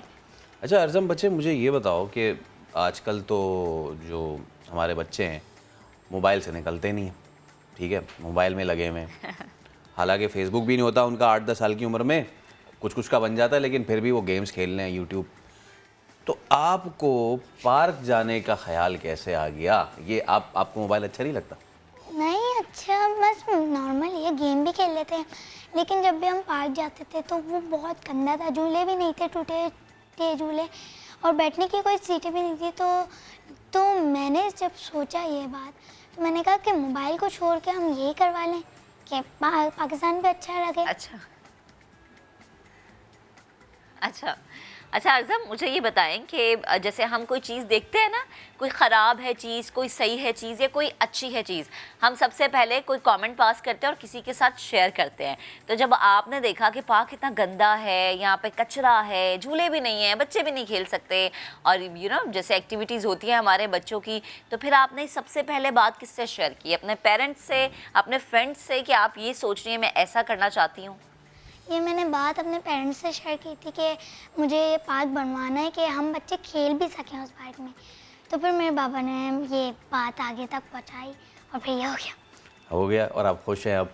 अच्छा मुझे ये बताएं अर्ज़म कि पहले इस पार्क में बच्चे आते थे लेकिन वही कि गंदा पार्क, बैठने की कोई जगह नहीं, किसी को चोट लग रही है, किसी को कुछ हो रहा है। अब जब से ये पार्क बना है तो जितने बच्चे पहले आते थे उससे ज़्यादा आने लगे हैं जी बिल्कुल आसपास के। जी। अच्छा, ये अब मुझे ज़रा जो लोग देख रहे हैं, क्योंकि हम तो अपने बचपन में पार्क वगैरह गए हैं, मैं आपको मज़े की बात बताऊं कि अगर आज आप ये तो FB एरिया के पार्क है ना, शुक्र करें कि एक आधा पार्क बच गया है वहाँ पे, वरना तो वहाँ पे सारी हाई राइज बिल्डिंग्स बनी हुई हैं। अगर आप दीगर इलाकों का रुख करें, गुलिस्तान जौहर का, वहाँ के पार्क का आप रुख करें ना, तो आपको सरसब्ज़ और शादाबी आपकी तबीयत में नहीं आएगी, आपको डर और खौफ लगेगा। वो उजड़े हुए पार्क, उसमें मट्टी उड़ रही है और बेंच के नाम पे एक लकड़ी का फट्टा होता है जिसको ठेका दिया होता है, वो अपना उसने पीछे कबूतर खाना बनाया हुआ होता है।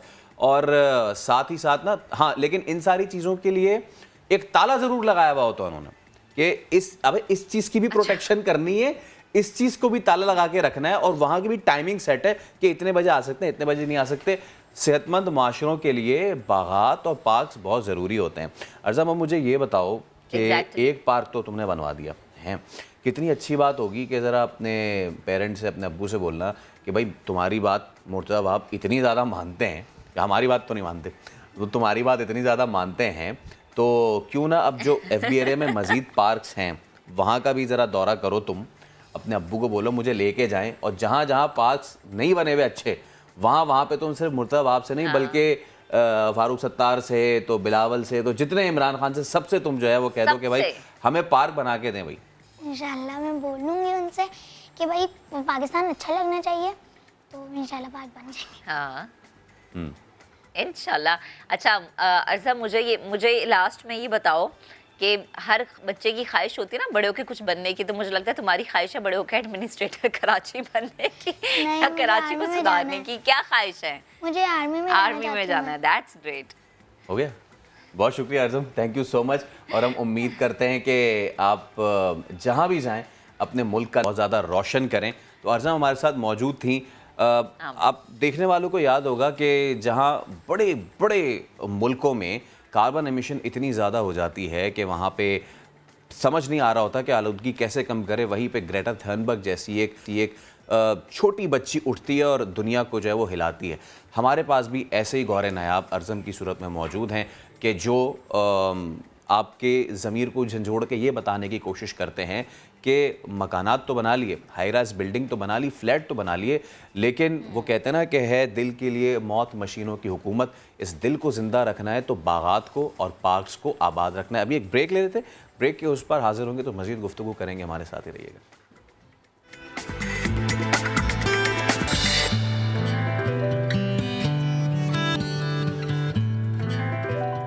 देखिए, हम तो ये कहते ही रहते हैं कि पाकिस्तान गैर मुल्की सयाहों के लिए सबसे बड़ी कशिश बन चुका है। अब इसकी वजह क्या है? आलमी शोहरत याफ्ता चीनी टूरिस्ट और ब्लॉगर सैम शुई ने ये बताया है। कहते हैं कि वो 100 से ज़ायद मुल्क घूम चुके हैं, लेकिन पाकिस्तानियों की मोहब्बत और मेहमान नवाजी ऐसी है कि वापस जाने को दिल नहीं चाहता है। अब उन्होंने इस्लामाबाद में समा के नुमाइंदे शहजाद अली से बात की है, ज़रा सुनते हैं, फिर इस पर मैं अपना एक्सपीरियंस शेयर करूंगा और महक से भी बात होगी और थोड़ा मैं बात करूंगा और थोड़ा महक को जलाऊंगा।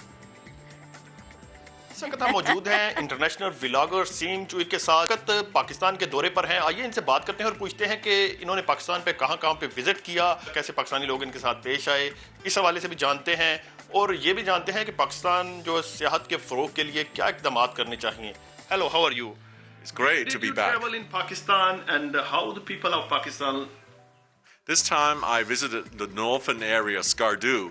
In fact, I found out Skardu from my first visit 9 years ago, and I've been wanting to go since. And now I traveled back here, and I finally made it there. I flew on PIA, a small turboprop airplane, but I had an exceptional clear day. I was able to see all 3 mountain ranges, the Himalayas, the Hindu Kush, and also the Karakorums. I saw Nanga Parbat, the service, and also from a distance, I saw K2. It was super beautiful mountain flight. When I landed at Skardu, what a setting and what a view.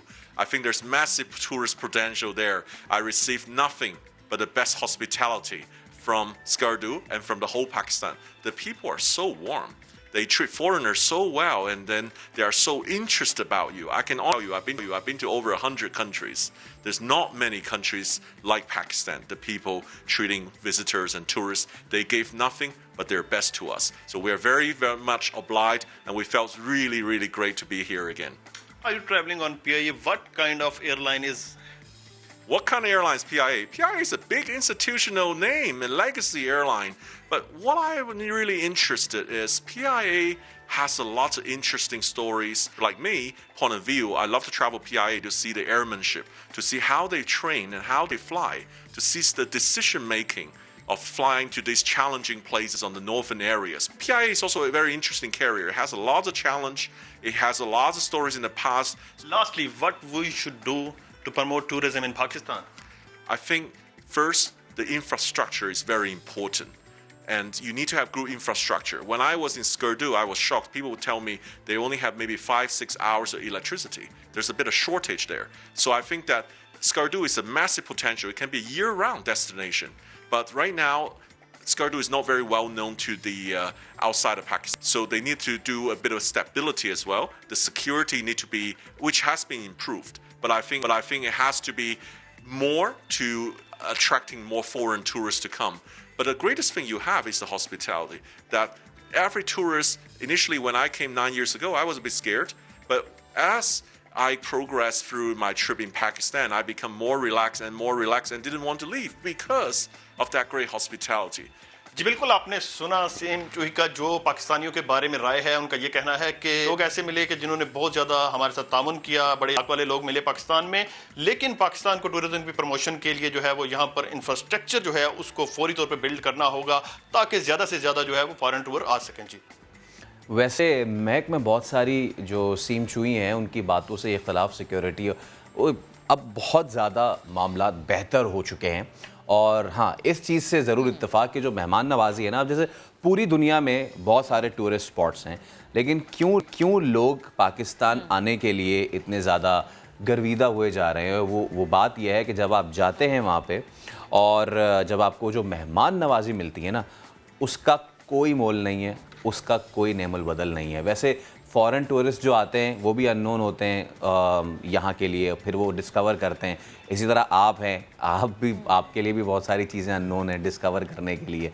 तो मैं तो कहूँगा कि आप भी जाएं। मुझे बताना चाह रहे हैं ये इसलिए क्योंकि आप तो घूम फिर के आते हैं, आप तो जाते रहते हैं। आपने तो मुझे लगता है कि बस हर जगह जो है वो ट्रैवल कर लिया। घूम फिर के आते नहीं है, आप एग्री करेंगे, घूम फिर के आते नहीं है, वहीं रहते हैं। समझे, बॉडी आ जाती है, सोल वहीं रहती है। क्यों? क्योंकि कौन सी ऐसी रूह है जो उन बर्फपोश पहाड़ों से, उन गुनगुनाते झरनों से, उन गाने गाते दरियाओं से वापस आने की जो है जसारत भी करेगी।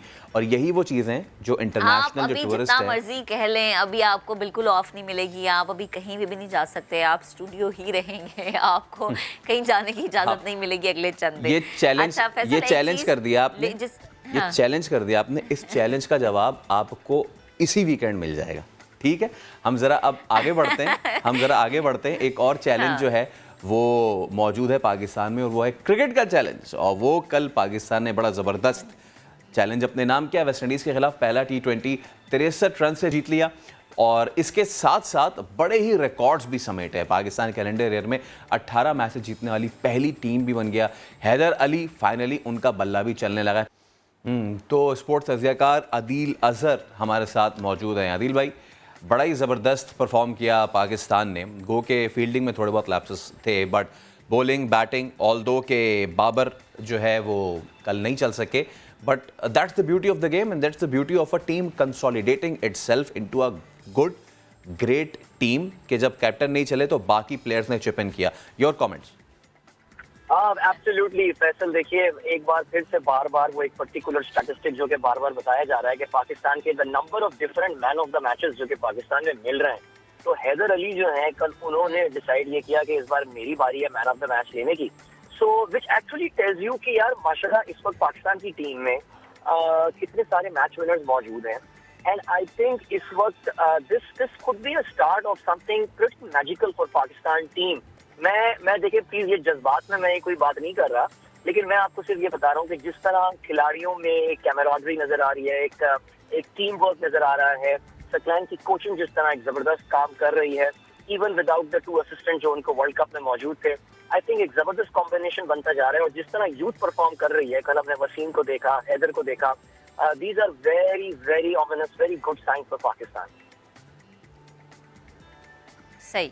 अच्छा, अब जैसे आपने वसीम का जिक्र किया ना, तो वसीम भी देखा हमने कि क्या कमाल खेले। चले कोई नहीं, जैसे फैसल वाली बात के बाबर नहीं चले, लेकिन फिर हमारे बाकी खिलाड़ी बहुत ज़्यादा बेहतरीन खेले। जैसे कि वसीम की अगर हम बात कर लें तो शानदार पेस के साथ यॉर्कर भी उन्होंने देखा हमने कि उस फॉर्म में भी बड़े वो अच्छे नज़र आए।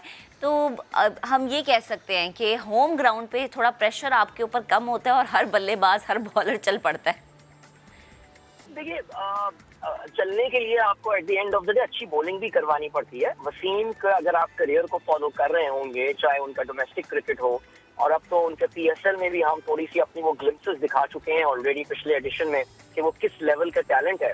सो होम ग्राउंड का ज़ाहिर है प्रेशर रिलीज हो जाता है, थोड़ा बहुत सिचुएशन बेहतर होती है, लेकिन याद रहे फॉर द यूथ ये वो मोमेंट होता है जिसके लिए वो जिंदगी भर मेहनत करते हैं, बचपन से उनका ड्रीम होता है। तो उन पे जो प्रेशर होता है उसका हम अंदाजा लगाना ऑनेस्टली वाली मुश्किल होता है। But we have to give credit to Wasim again, international stage पर आकर, नो मैटर इसमें, लेकिन इसमें शे होप्स की अगर हम बात करें या हम निकोलस पूरन की बात करें, यस ये कोई full strength West Indies side ना भी हो, but they still have got some very good batsman, और उनके खिलाफ 4 विकेट लेना और इतनी एक्यूरेसी के साथ अपनी जो उन्होंने यॉर्कर्स करवाई हैं, सो क्रेडिट आपको देना पड़ेगा वसीम को। And again, I repeat, a very good sign, and inshallah, we will see a lot more performances for the team in future. अच्छा अदील भाई, एक अच्छी टीम का जो एक अच्छी T20 टीम है उसका ये खासा रहता है कि ऑल गन्स ब्लेजिंग आते हैं। और पहले हमारे साथ ये इशू आ रहा था कि लेट ऑर्डर में हमारे पास इतनी हिटिंग पावर हमें नज़र नहीं आ रही थी, irrespective of the other teams like India और वेस्ट इंडीज़ और ऑस्ट्रेलिया। लेकिन अब हम देख रहे हैं कि जिसको हम शादाब जिन पे बहुत ज़्यादा काम करने की कोशिश कर रहे थे, वो चीज़ सरपास कर दी मोहम्मद नवाज़ ने। बांग्लादेश में भी आपको याद होगा बड़ी इन्होंने अभी रिसेंटली मैच विनिंग इनिंग्स खेली विद द बैट, बॉलर तो वो अच्छे हैं ही। और कल भी हमने देखा कि एक ऐसे टाइम पे कि जहाँ पे हम कोशिश कर रहे थे कि एक्सेलरेट करवाएं इफ्तिखार से, कि आसिफ से एक्सेलरेट कर दिया आके नवाज ने, तो ये रोल बड़ा अच्छा वो निभा रहे हैं। एब्सोल्युटली, देखिए अगर नवाज का ये रन स्कोर नहीं करते तो Pakistan would have scored around 175 180। I think उनके वो जो 10 बॉलों पे 30 रन उन्होंने बनाए, दैट वाज द डिफरेंस। वो 25-30 रन का जो डिफरेंस एंड में आया वो नवाज की वजह से आया। Again I come back to the same thing, हर मैच में आपको कोई ना कोई खिलाड़ी रिस्पॉन्सिबिलिटी लेता हुआ नजर आ रहा है। और मैं ये समझता हूँ Faisal, many of these players, वो जो प्रॉमिसेस उन्होंने अपने करियर में बताए थे या जब वो होराइजन पे आपको नजर आ रहे थे, नवाज भी now has been around for a long time now, लेकिन एक कोई कंसिस्टेंट उनको रन नहीं दिया गया है। कल आपने बॉलिंग में भी देखा, नवाज ने बहुत नपी तुली है, बहुत कैलकुलेटेड बॉलिंग की, बैटिंग में भी आके उन्होंने बड़ा जबरदस्त कैमियो ये उन्होंने प्ले किया। सो ये वो जो प्रॉमिसेस बहुत सारे हमारे प्लेयर्स में, हैदर की यही बात करते हैं, हैदर सच अ प्रॉमिसिंग प्लेयर, लेकिन क्या है कि जी इंटरनेशनल लेवल पे आके परफॉर्म नहीं कर पा रहा था। अगेन आई होप कि बोथ ऑफ देम, चाहे वो नवाज की बात करें या हैदर की, this would be a major moment this series in their career, और यहाँ से they turn around things for the betterment of Pakistan team. अच्छा, आखिर में मैं आपसे ये पूछना चाहूँगा कि ऑल्दो टीम बड़ा ज़बरदस्त कर रही है सारी चीज़ें, लेकिन अदील भाई फैंस को अब मज़ीद लारे लप्पे और ये चूरन जो है ना बी टीम वाले नहीं उनको पसंद आ रहे हैं। एक तो ये चीज़ कि इंटरनेशनल क्रिकेट की वापसी हो गई है भाई, हो गई है। दूसरी चीज़, फुल फ्लेज टीमें नहीं आ रही हैं भाई, नहीं आ रही हैं, और इसी वजह से मैं और आप देख रहे हैं फैंस स्टेडियम का रुख नहीं कर रहे हैं भाई, नहीं कर रहे हैं। Faisal, there is something else. मैं देखिए ये ऑनेस्टली ये बड़ा एक ओपन एंडेड डिस्कशन है। फैंस क्यों नहीं आ रहे हैं मैच देखने के लिए? आई मीन अगर आप मेरी बात भी करें तो मेरे जो घर में 2 मेरे क्रिकेट के बड़े फैन मेरे अलावा हैं, they both wanted to go for the match, we did not go. हमारे जहन में ये चीज बिल्कुल नहीं थी कि कमजोर वेस्ट इंडीज टीम आई है या कुछ आई है। हमारे यहाँ पाकिस्तान में जो मैच देखने का एक्सपीरियंस है फैसल, उस हवाले से कुछ करना पड़ेगा। सीरियसली स्पीकिंग, दूर दूर गाड़ियां पार्क करना और फिर उसके बाद उन शटल्स में जाना, फिर स्टेडियम की कंडीशंस और उनकी हालत ज़ार, वहाँ पे एटीट्यूड सिक्योरिटी का, और फिर उसके बाद आपको पता है जो यूटिलिटीज की जो मैं टॉयलेट्स की एग्जांपल आपको दे देता हूँ, उनकी सूरत हाल and all, over price food, I mean वो जो एक एक्सपीरियंस होता है ना मैच देखने का, जो आपने बाहर मैच देखे होंगे, मैं किसी और मुल्क की बात नहीं करता, मैं श्रीलंका की बात कर देता हूँ। I have watched a lot of cricket in Sri Lanka and trust me the overall experience of watching the match is so amazing there. Yes you are right, अगर शायद यहाँ पे बड़े प्लेयर्स आकर खेल रहे होते तो हो सकता है ये मैदान जो है शायद पूरे नहीं भरते, तो आधे जरूर भर जाते, लेकिन फिर भी एक 2.5 करोड़ की पॉपुलेशन के शहर के लिए 15-20 हजार लोगों को स्टेडियम में लेकर आना, आई थिंक ये पीसीबी के लिए जो है ना एक जरा लम्हा फिक्रिया ज्यादा है rather than slightly weaker teams coming to Pakistan के। यार, are you giving them the value for money? क्या लोगों का वो स्पेक्टिकल्स का जो स्पेक्टिकल एक्सपीरियंस है लोगों को वो मिल रहा है या नहीं? मेरे ख्याल से इस बारे में भी सोचना पड़ेगा। बिल्कुल बिल्कुल, आप अदील दुरुस्त फरमा रहे हैं। और फिर वही बात है कि चैलेंजिंग तो रहा है और आगे भी रहेगा, लेकिन मुझे लगता है कि अब मैनेजमेंट को थोड़ी सी तब्दीली अपनी जो है वो सोच में और चीज़ों को मैनेज करने में लानी होगी। बेहद शुक्रिया अदील गुफ्तगू करने के लिए, साथ आप हमारे मौजूद थे। तो फैसल एक मैच है और best of luck Pakistani team के, आज भी आप अच्छा खेले। खैर, अभी ज़रा हम आपको लाहौर के बारे में बताते हैं कि लाहौर में हम देखते हैं कि जनाब सड़कों पर बसें भी चल रही होती हैं, बाइक्स भी चल रही होती हैं, रक्शास भी चल रहे होते हैं, लेकिन क्या आपने कभी ये देखा है? अच्छा, मैं इससे पहले भी चलती हूँ फैसल। हाँ, इससे पहले कि हम इस पे बात करें, एक और बड़ी अहम डेवलपमेंट है कि हुकूमत जो है वो जंगलात और जंगली हयात का तहफ़्फ़ुज़ तो करना चाह रही है, मगर कसूर में लोगों ने भारत से आने वाले जो सांभर नस्ल के नायाब हिरन हैं उसको मार डाला है। ये बहुत ही मतलब दिल को तकलीफ़ देने वाली ख़बर है। महकमा वाइल्ड लाइफ के मुताबिक मुबैना तौर पर रस्सियों से बांधने और तशद्दुद की वजह से इस हिरन की मौत हो गई है। हम बात करेंगे अपनी नुमाइंदा शाहीन मशाल से। शाहीन, ये मारा क्यों इसको? मतलब कि क्या कर रहा था? ये तकलीफ दे रहा था या क्या कर रहा था? बिल्कुल तकलीफ तो नहीं दे रहा था, बस इसका कसूर ये था कि सरहद पार करके इधर आ गया भारत से, और नवाही गांव था हवेली बुढ़ाना वाली, जहां के अफसाद ने इसको पकड़ा। पहले खुद पकड़ने की कोशिश की, फिर कुत्ता रस्सियों की मदद से इसको पकड़ा, और फिर उसके बाद मुकामी जो जिम्मेदार था वो उन लोगों से छीन कर इसको अपने डेरे पर ले गए, जहाँ महकमा वाइल्ड लाइफ के मुताबिक नायाब हिरन जो है इसको मुमकिन तौर पर तशद्दुद और बांधे जाने की स्ट्रेस की वजह से है जो है हिलाक हो गया। और महकमा वाइल्ड लाइफ ने की टीम जब मौके पर पहुंची तो हिरन जो था वो मर चुका था और मुर्दा हिरन को कब्जे में लिया गया, जिसके बाद सांभर जो हिरन है इसको पोस्टमार्टम के लिए university of animal sciences Lahore भेजा गया है। और इनका साथ साथ ये भी कहना है कि वाइल्ड लाइफ एक्ट के तहत खिलाफ वर्जी करने पर उन तमाम अपराध के खिलाफ चालान भी मरतब किया गया है, और जो वीडियो मौसूल हुई है उसकी मदद से हिलाकत के वाकई जिम्मेदारान का पता भी किया जा रहा है, ताकि मुकदमा दर्ज करके कार्रवाई अमल में लाई जाए। किसी माशरे को देखना है ना कि वो कितना पढ़ा लिखा, तालीम याफ्ता या शऊर है, तो ये देख लें कि वो अपने जानवरों के साथ कैसा सलूक करता है। शाहीन, शुक्रिया आपका।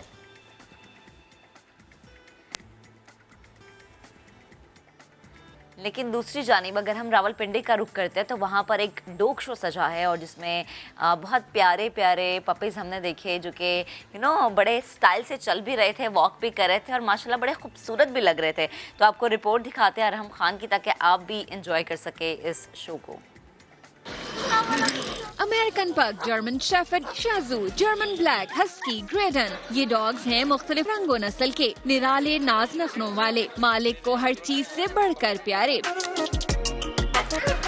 लड़कियों ने अपने पालतू डॉग्स की खूब तारीफें की, ये भी बताया कि इन्हें पालना है मुश्किल और महंगा, मगर शौक का कोई मोल नहीं। कम से कम भी 1-2 किलो कीमा ये खाता है डेली बेसिस पे, मॉर्निंग में भी इवनिंग में भी। रूम में सोता है, मेरे साथ ही रहता है, और एटिकेट्स भी हैं इसको। पार्लर की इन्हें भी जरूरत होती है और इनको भी वैसे ही इन पे खर्चा आता है जैसे हम पे आता है, बालों का बल्कि मेरे ख्याल से इन पे ज्यादा आता है। लाड प्यार से रखे गए कुत्ते अपने मालकान के दुलारे हैं, वो इनकी हर बात और आदत का ख्याल रखते हैं। नॉर्मली स्ट्रेंजर्स दूर हो जाते हैं या कोई चीज़ है जो गड़बड़ लगती है इसको तो भौंकता है तो आने के लिए कि ये गलत चीज़ है। रोब काफ़ी होता है, ये नखरे वाले काफ़ी ज़्यादा होते हैं।